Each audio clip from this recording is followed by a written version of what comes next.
ఈరోజు ముఖ్యంగా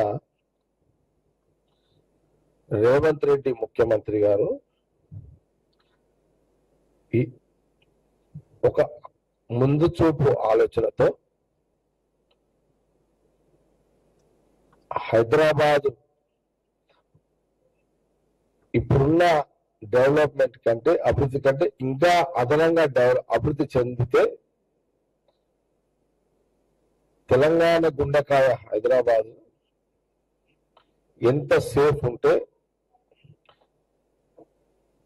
తెలంగాణలో ఉన్న జిల్లాలు అంత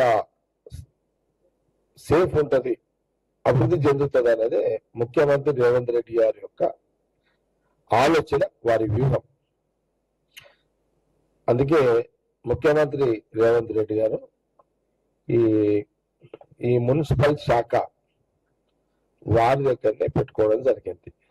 ఎందుకంటే ముఖ్యమంత్రిగా రాష్ట్ర ప్రజల అభివృద్ధిని దృష్టిలో పెట్టుకొని ఈ అర్బన్ ఈ హెచ్ఎండిఏ జిహెచ్ఎంసి, ఎందుకంటే హైదరాబాద్ అంటే ఇప్పుడు మన గవర్నమెంట్ డిపో నుంచి తీసుకుంటే దాదాపు ఇప్పుడు ఒక హైదరాబాద్ లిమిట్స్ దాటి నగరము విస్తరణ పెరిగింది. ఇప్పుడు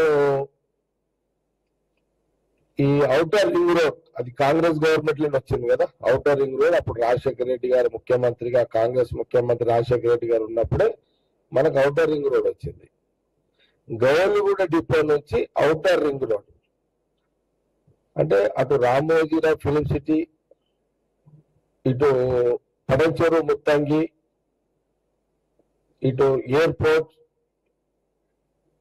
అది శంషాబాద్, అటు సిద్దిపేట ప్రాంతానికి షామీర్పేట, ఇది ఈ నలుమూలల ఇటు లేదా ఉప్పల్ సైడ్, ఉప్పలవతల ఏది బీబీ నగర్, భువనగిరి, మనం సరౌండింగ్ అంటే ఈ గౌలిగూడ డిపో నుంచి ఆ మధ్యలో దాదాపు 50 కిలోమీటర్లు, 40-50 కిలోమీటర్లు, దాని తర్వాత ఇంకొక 50 కిలోమీటర్లు, అంటే మొత్తం మీద అంటే హైదరాబాదు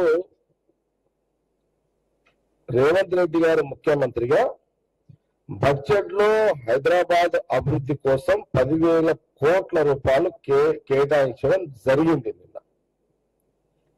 నిన్న deputy CM finance minister Bhatti గారు నిన్న వారిని అసెంబ్లీలో ప్రవేశపెట్టారు. దీన్ని సీఎం రేవంత్ రెడ్డి గారు వ్యూహంగానే భవిష్యత్తు అభివృద్ధిని దృష్టిలో పెట్టుకుని వ్యూహాత్మకంగానే సీఎం రేవంత్ రెడ్డి గారు నిన్న బడ్జెట్ లో జంట నగరాల అభివృద్ధి హైదరాబాద్ ని 10,000 కోట్లు కేటాయించడం జరిగింది. ఈ హైదరాబాదు పూర్తి స్థాయిలో అంటే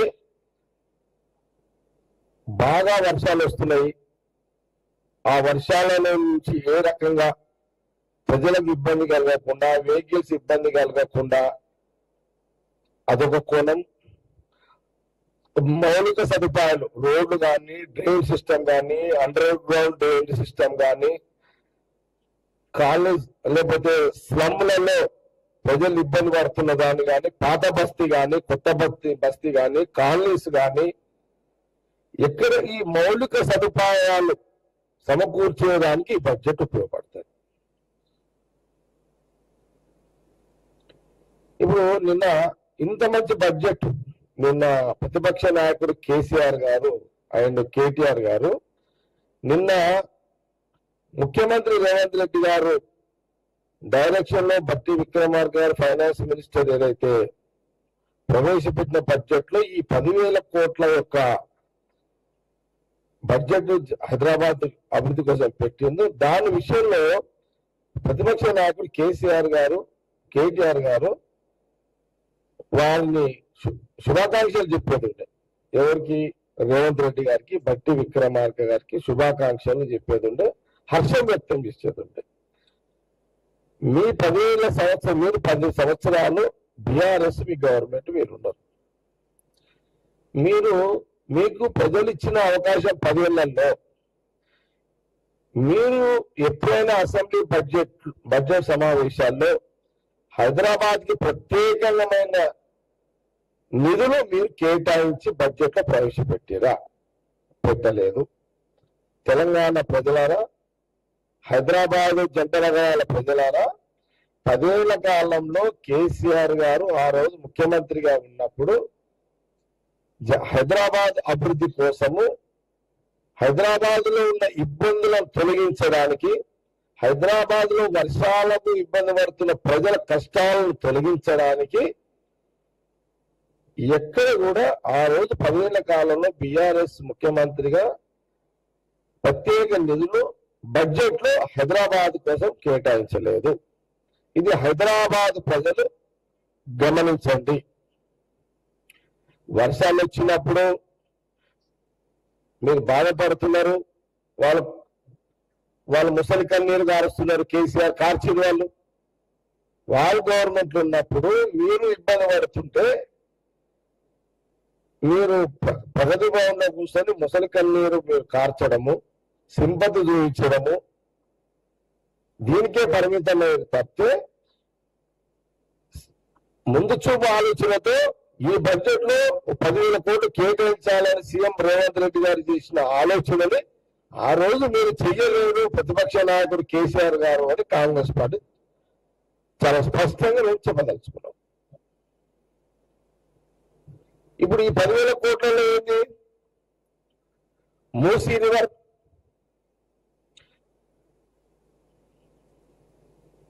మీరు కేసీఆర్ గారు అనేక పుట్టకథలు చెప్పారు. మీరు ప్రతిపక్ష నాయకుడు కేసీఆర్ గారు పుట్టకథలు చెప్పుట్లో మీరు దిట్ట.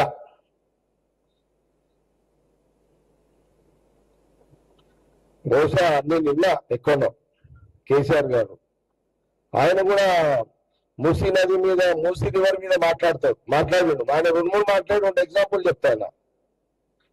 అందుకే నేను ఏమన్నంటే గత 10 ఏళ్ల కాలంలో బీఆర్ఎస్ బడ్జెట్ సమావేశాలు హైప్. నిన్న రేవంత్ రెడ్డి గారు, బట్టి విక్రమార్క యొక్క కాంగ్రెస్ గవర్నమెంట్ యొక్క బడ్జెట్ ప్రాక్టికల్, వాస్తవం, నిజం అని చెప్పిన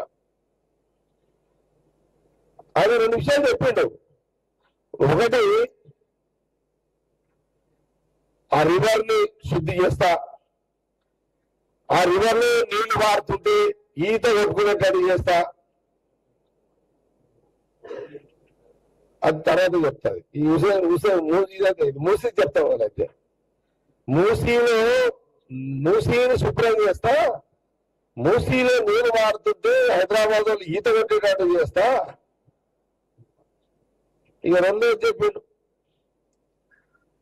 ఇది ట్యాంక్ మనీ ఈజీ పోతుంటే ఎవరైనా దాహం అయితే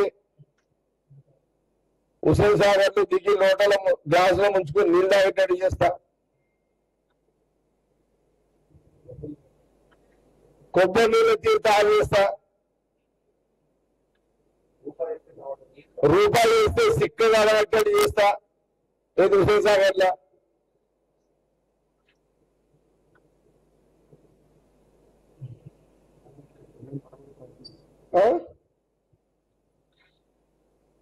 సరే ఏం చేద్దాం, ఆయన అదృష్టం, టైం బాగుంది, జనాలు నమ్మిరు, 2 అధికారం ఇచ్చారు ఆయనకు. నిజమనుకున్నారు అందరు. కానీ ఇన్ని మాటలు నరికిన కేసీఆర్ గారు ఆ రోజు ₹1 బడ్జెట్ పెట్టలేదు, మూసీ లేదు, హుసేన్ సాగర్ లేదు, అది అట్లనే ఉన్నది. కానీ కాంగ్రెస్ గవర్నమెంట్, రేవంత్ రెడ్డి ముఖ్యమంత్రి గారు బడ్జెట్ ని పెట్టేసిండు, 10,000 కోట్లు పెట్టిండు.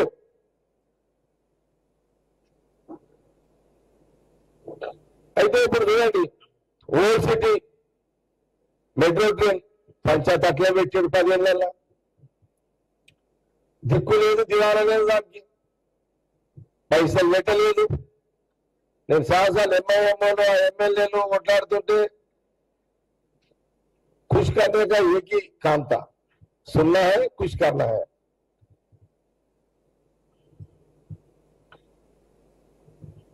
విచిత్రం ఏంటంటే ఓసిటీ సంబంధించిన మౌలిక సదుపాయాలు ఏది పాత బస్తీలో ఉన్న ఆ ప్రాంతంలో హిందువులు కానీ ముస్లింలు కానీ ఎవరైనా ఆ పాత బస్తీలు ఉన్న వాళ్ళకి మౌలిక సదుపాయాలు లేవు. ఇప్పుడు రేవంత్ రెడ్డి గారు ముఖ్యమంత్రిగా పట్టి ఫైనాన్స్ మినిస్టర్ గా ఇప్పుడు పాత బస్తీ మొత్తం కవర్ అయ్యేటట్టు ఇప్పుడు జుబ్లీహిల్స్ బంజారాస్ కింది గుంతల స్లమ్స్ మౌలిక సదుపాయాలు ఖైరతాబాద్ లో పోతే మనం స్లమ్స్ ఉంది మౌలిక సదుపాయాలు నీళ్ళు అక్కడ వాటర్ ఆగిపోతుంది. దీని మీద ప్రత్యేకమైన బడ్జెట్ ఎప్పుడు కూడా పెట్టలే 10 ఏళ్లలో.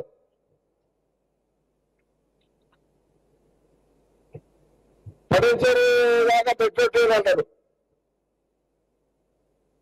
మాటలే కదా. కానీ బడ్జెట్ లో వచ్చేసింది ఆల్రెడీ. ఇప్పుడు బడ్జెట్ పెట్టాడు సీఎం రేవంత్ రెడ్డి గారు బట్టి గారు 500 కోట్లు పెట్టిండు. ఇది ప్రాక్టికల్, ఇది నిజం. ఇది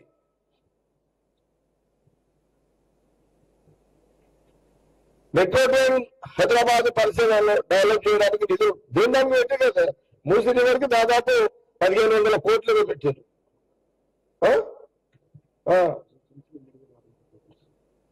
జిహెచ్ఎంసీ మౌలిక సదుపాయాలకు 3065 కోట్లు పెట్టడం జరిగింది. జంట నగర ప్రజలారా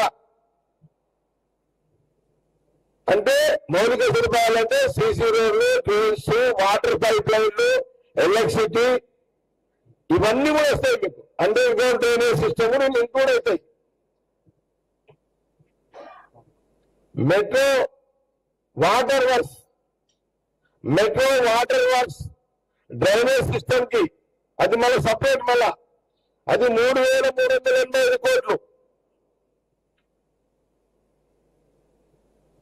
ఇప్పుడు జిహెచ్ఎంసీ మౌలిక సదుపాయాలు 3065 కోట్లు, హెచ్ఎంఏ మౌలిక సదుపాయాలు 500 కోట్లు, మెట్రో వాటర్ వర్క్స్ అంటే వాటర్ డ్రింకింగ్ వాటర్ సంబంధించిన డ్రైనేజ్ కానీ ఇది కానీ అది కానీ అదే 3385 కోట్లు, హైడ్రా విపత్తు నివారణ ఆస్తుల పరిరక్షణకు 200 కోట్లు, ఎయిర్పోర్ట్ వరకు మెట్రో 100 కోట్లు, ఔటర్ రింగ్ రోడ్ 200 కోట్లు, హైదరాబాద్ మెట్రో రైలు విస్తరణ పాత నగరం 500 కోట్లు, మల్టీ మోడల్ ఇది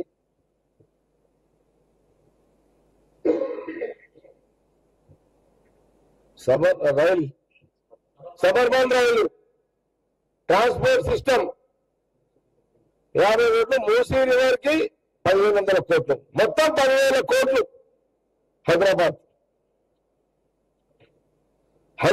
నగరం అన్ని విధాలా అన్ని నిధుల విస్తరణ అభివృద్ధి అంటే టోటల్ గా మనకు హైదరాబాద్ చేయడానికి కదా డెవలప్ కావడానికి.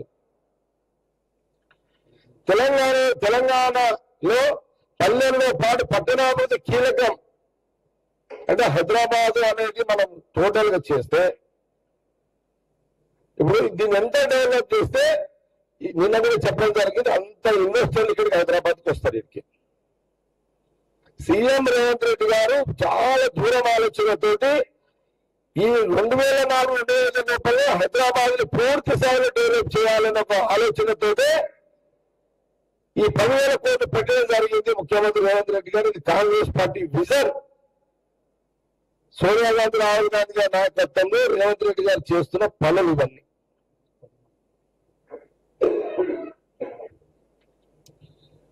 కాబట్టి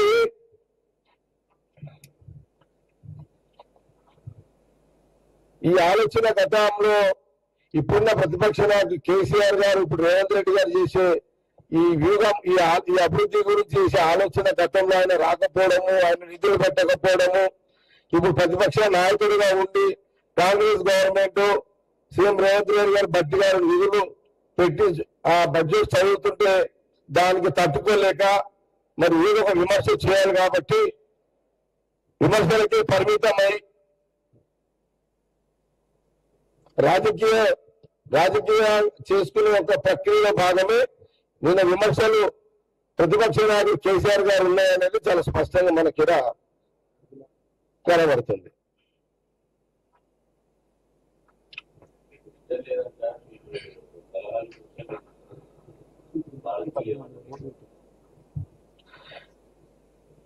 ఇప్పుడు ఒక మాట చారి, నిన్న ప్రతిపక్ష నాయకుడు కేసీఆర్ గారు మాకు విజయం లేదు అనంటే, నీకు విజన్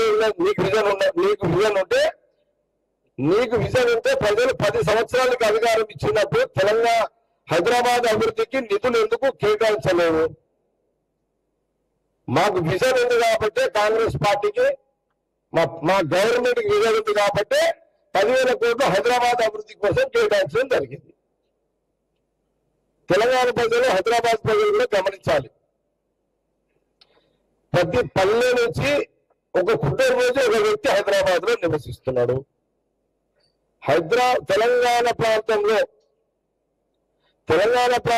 ఉన్న ప్రజానీకానికి సంబంధించిన కుటుంబంలో ప్రతి కుటుంబంలో ఒక వ్యక్తి హైదరాబాద్ లో జాబ్ చేస్తున్నాడు, హైదరాబాద్ లో చదువుతున్నాడు, హైదరాబాద్ లో ఏదో ఒక పని చేస్తున్నాడు. ఇది వాస్తవమే కదా. అంటే హైదరాబాద్ అభివృద్ధి చేస్తే తెలంగాణకు అభివృద్ధి జరిగినట్టే కదా. ఇప్పుడు కాబట్టి ఇంకెన్ని కోచెస్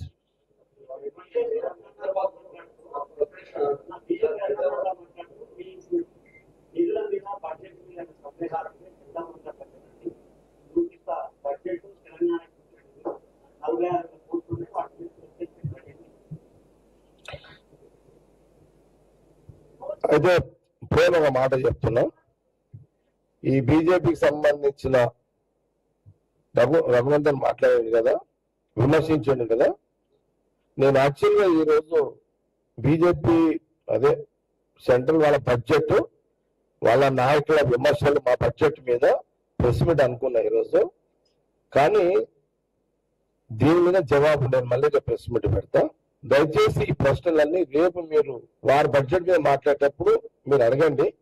ఎందుకంటే మేము ఈరోజు సీఎం రేవంత్ రెడ్డి గారు ఎంతో ఆలోచనతోటి నిన్న బట్టి మాట ద్వారా బడ్జెట్ లో నిన్న 10,000 కోట్లు హైదరాబాద్కి పెట్టిండు.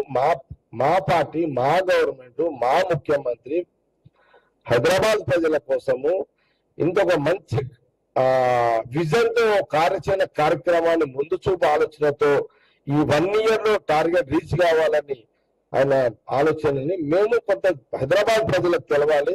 హైదరాబాద్ ప్రజలు కాంగ్రెస్ పార్టీ ముఖ్యమంత్రి రేవంత్ రెడ్డి ఈ బడ్జెట్ లో 10,000 కోట్లు హైదరాబాద్ కి పెట్టిండు. ఇది ప్రజలందరికీ తెలవాలి, వాళ్ళందరూ ఇన్వాల్వ్మెంట్ కావాలి. ఆ ప్రాంతంలో ఈ హైదరాబాద్ లో ఉన్న మా పార్టీ ఎమ్మెల్యేలు కానీ, ఇక్కడ మా గెలిచిన వాళ్ళు కానీ, ఓడిపోయిన వాళ్ళు కానీ, లేకపోతే మా పార్టీ నాయకులు కానీ, మా లీడర్షిప్ కూడా అక్కడున్న ప్రజలు అన్ని బస్తీలలో వాళ్ళ కాలనీలో వాళ్ళందరూ మా కాంగ్రెస్ పార్టీ నాయకులు హైదరాబాద్ లో కలిసి ఈ బడ్జెట్ లో అందరూ వాళ్ళ యొక్క అభిప్రాయాలను తీసుకొని ఆ ప్రాంతం డెవలప్ చేసే విధంగా ఇదొక ఆలోచనతో పెట్టినటువంటి బడ్జెట్ ఇది. కాబట్టి మనము ఈ రాజకీయ విమర్శలకు చేసిన బీజేపీ గురించి తప్పకుండా రేపు ఆ బడ్జెట్ గురించి మాట్లాడుకుంటూ మా పార్టీ బడ్జెట్, మా గవర్నమెంట్ బడ్జెట్ మీద వాళ్ళు చేసే విమర్శలకు జవాబు తప్పకుండా రేపు చెప్తారు.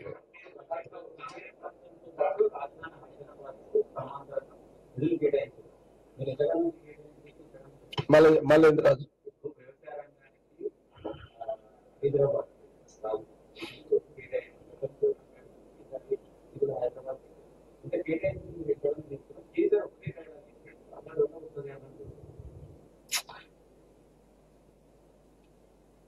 ఇప్పుడు కేసీఆర్ అంతా అదే నేను విన్నాను, ఆయన అంతా డోలా ఉత్తది అని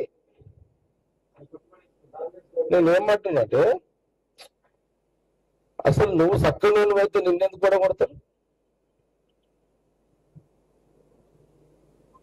కేసీఆర్ గారు 10 ఏళ్ల కాలంలో నువ్వు అన్ఫిట్ అనే కదా ముఖ్యమంత్రిగా నువ్వేం చేయలేవనే కదా నేను ప్రజలు ఓడగొట్టారు. ఇది నిజమే కదా.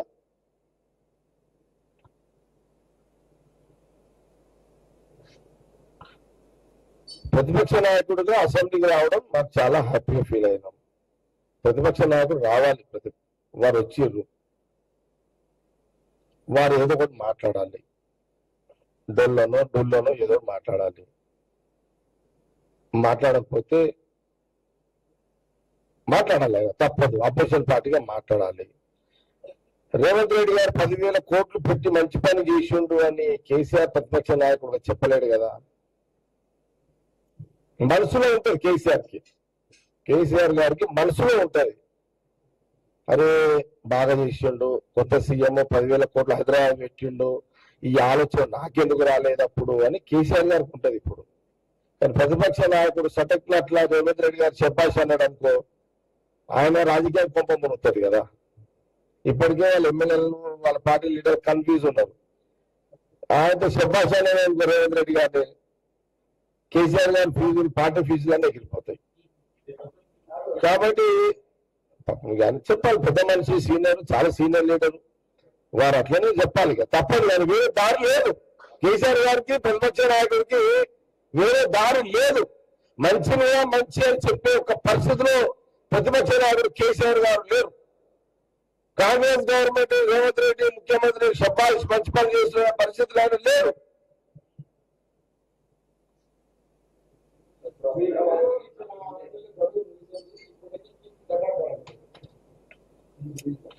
నిన్న అడిగింది చెప్పిన 6 నెలలు గడిచింది, మీకు మాది 6 నెలలు అయిపోయింది. 6 నెలల్లో మేము సక్సెస్ఫుల్ అయినాము, ప్రజలు హ్యాపీగా ఉన్నారు.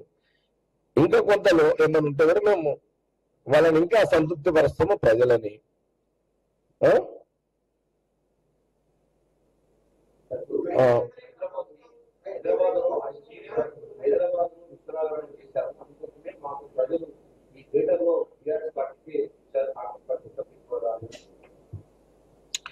హైదరాబాద్ లో మాకు ఒక సీటు అంటే ఇప్పుడు హైదరాబాద్ లో మాకు ఒక సీటు మాకు రాలేదు అంటే మా దగ్గర ఉన్న క్రీమ్ అంతా నువ్వే ఉండబోతావు కదా. మా క్రీమ్ ఏది, మా లీడర్ అందరూ నువ్వే తీసుకపోతీవి. మేమంతా కాంగ్రెస్ పార్టీ సోనియా గాంధీ రాహుల్ గాంధీ గారు తీర్చి దిద్ది నాయకుల తయారు అందరూ గవర్నమెంట్ రాగా నువ్వు తీసుకపోతావు కదా. మేము మళ్ళీ తయారు చేయడానికి కొంత టైం పడుతుంది మాకు. ఇప్పుడు స్టార్ట్ అయింది, ఇప్పుడు స్టార్ట్ ఇక మొదలైంది ఇప్పుడు ఇక. కాబట్టి ఇబ్బంది ఏం లేదు.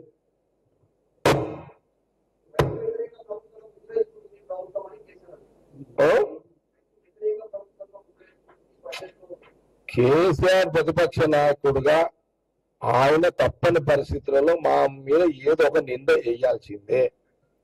మేము చేసే మంచి పనులను చెప్పే ధైర్యం కేసీఆర్ కి లేదు.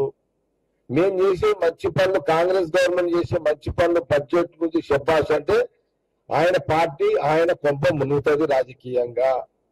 ఆ ధైర్యం కేసీఆర్ గారు చెయ్యలేడు, ప్రతిపక్ష పార్టీగా ఎవరు కూడా చెయ్యలేరు. ఇది నిజము. అపోజిషన్ పార్టీ పాత్ర అట్లనే ఉంటది.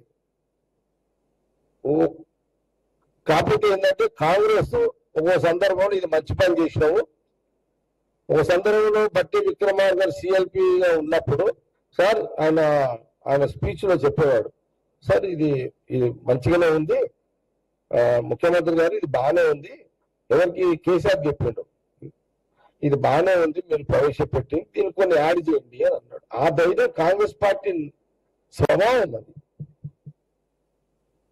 ఇది ఒక 10 పనులలో 2 మంచి పనులు చేస్తే శబాష్ అనే ధైర్యం మాకుంది, కాంగ్రెస్ పార్టీ లీడర్షిప్ ఉంది.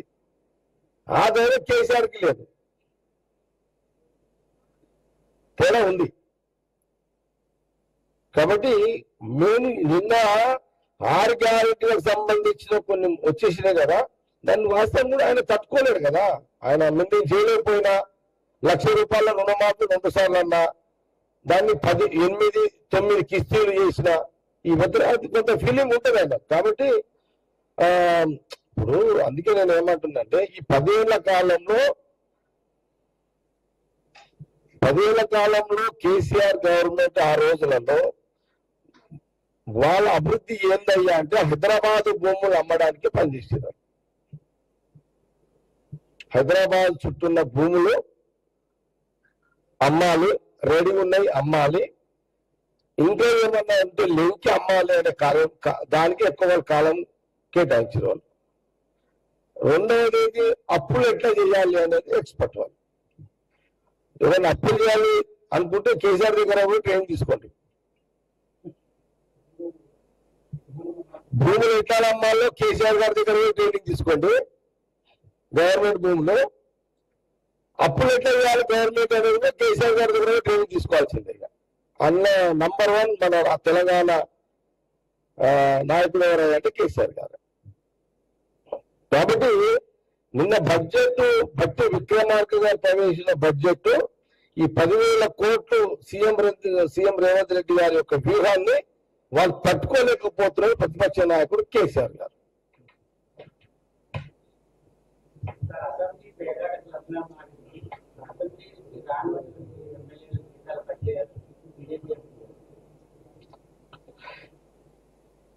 పేకాట అంటే పత్తాలాడే తీరు. మా కాంగ్రెస్ పార్టీ నాయకులకు పత్తాలాడడానికి రాదు, కేసీఆర్ గారికి పత్తాలాడడానికి వస్తుంది. బీజేపీ కూడా అన్నారా? వాళ్ళు కూడా పత్తాలు ఆడతారు. వాళ్ళ 1200కి బీజేపీ అన్నారా? నువ్వు అన్నేమని అంటే పత్తాలు ఆడుంటే నంబర్ ఇద్దరు అర్థిస్తుంది. ఇక పత్తాలు ఆడి మాకు రావు, పత్తాలు ఆడితే కేసీఆర్ గారు బీజేపీ వాళ్ళు. మరి ప్రజల ఏటా ఉండదు, ప్రజల మధ్యలో ఏ ఏజెండా ఉండదు. ఆ పత్తాలు ఆడేటోళ్ళకే పత్తాలకి అర్థం వస్తాయి.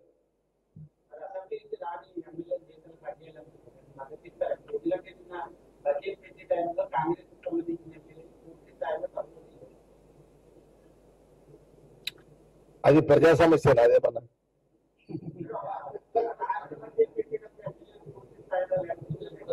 అది ప్రజా సమస్యనా? ప్రజలకు ప్రతిపక్ష నాయకులు ఏం అడగాలి?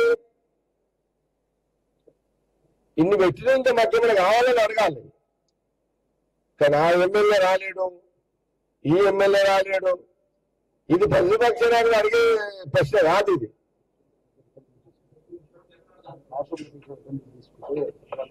అసలు నిన్న బడ్జెట్ చూసిందంటే ఆయన దిమ్మ దిగిపోయింది. కేసీఆర్ గారికి మైండ్ బ్లాక్ అయిపోయింది. అందుకే ఇప్పుడు ప్రతిపక్ష నాయకుడు ఏ ఎమ్మెల్యే రాలేదని చూస్తారు. ఇది ఎక్కడైనా ఉందా ఇదంతా? అది ఎవరైనా చెప్పడానికి ఇద్దరు రెండు ఒకటే కదా. మరి ఒకసారి ఏంటంటే నువ్వు అన్నట్టు ఒకసారి కేసీఆర్ మాట్లాడలేనిది బీజేపీలో చిట్టి రాసి పంపిస్తారు.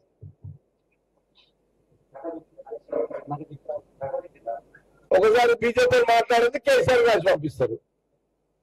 ఈ చిట్టీలు ఎక్స్చేంజ్ చేసుకుంటారు వాళ్ళు. కాబట్టి అది సీరియస్ మ్యాటర్ కాదు అట్లా. Okay, thank you. రైట్.